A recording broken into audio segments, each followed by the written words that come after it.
In the throes of the intense and devastating Ukraine war, the world turned its startled gaze towards an unexpected development: the arrest of three esteemed Russian scientists, Anatoly Maslov, Alexander Shiplyuk, and Valery Zvegintsev. Caught in an intricate labyrinth of accusations and charges, these accomplished researchers, lauded for their groundbreaking work in the domain of hypersonic aircraft, found themselves hurled abruptly into the unnerving center of a national scandal. The charges of treason, looming ominously above these scientists, triggered shockwaves across the global scientific fraternity, prompting a flurry of questions and speculative theories. While the veil of uncertainty hovers over the exact reasons behind their arrest, the incident throws light on the fragility of scientific freedom, particularly in an atmosphere fraught with political tension and unrest. The remarkable arrests undeniably reverberate with the strains of the larger geopolitical turmoil, the Russian invasion of Ukraine.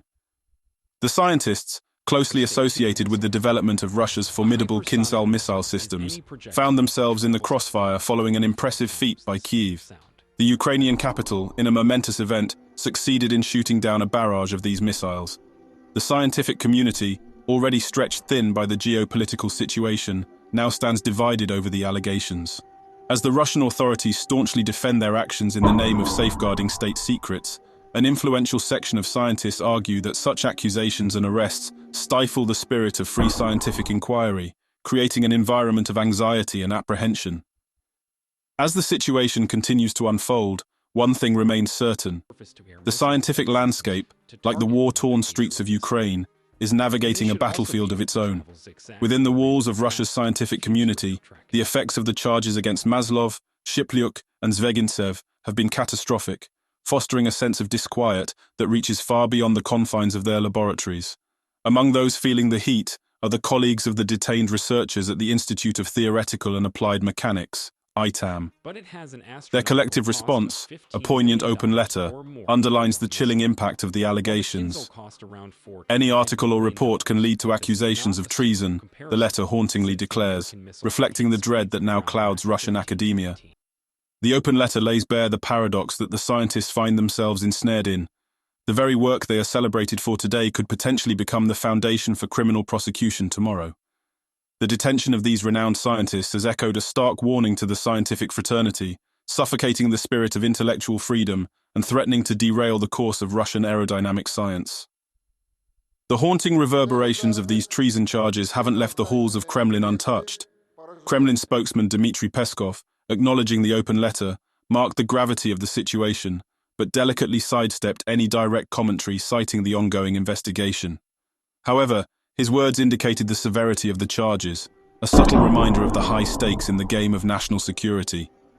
Yet the implications of these arrests resonate far beyond the boundaries of national security, hitting at the heart of the scientific community. Even as the dust of the war in Ukraine continues to swirl, the repercussions of these treason charges compound the Russian losses, not on the battlefield, but within the sanctum of its scientific establishments. As the scenario continues to unfold, one thing becomes increasingly clear. The theater of war has extended from the bloodied grounds of Ukraine to the austere laboratories of Russian science.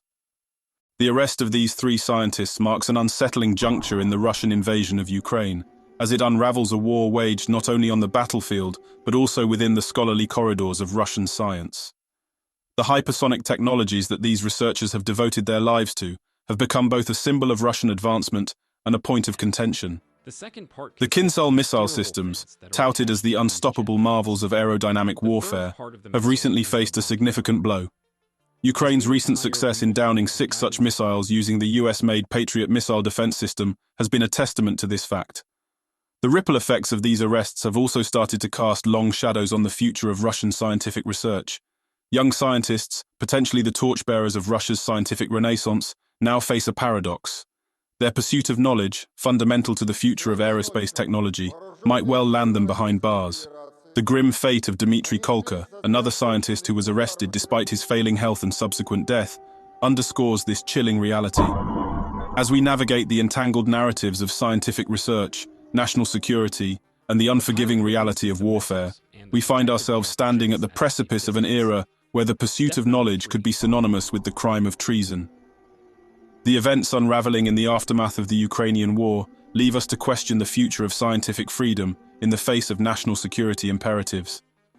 As this story continues to unfold, it brings into sharp focus the delicate balance between safeguarding national interests and nurturing a culture of intellectual curiosity and innovation. How the scientific community, both in Russia and worldwide, reacts to these developments may well determine the course of science in the years to come. As the Russian losses continue to mount, one wonders if these arrests represent a new front in the unfolding drama of the Ukraine war. As we conclude our analysis of this developing story, we leave you, our readers, with a question. What do you think the future holds for scientific research in Russia in the aftermath of this controversy? How do you perceive the balance between national security and scientific freedom should be managed? We look forward to hearing your thoughts and perspectives. A nuclear warhead could also be attached to this supersonic missile. Thank you for watching this episode of Warzone. Don't forget to like and subscribe, and we'll see you next time.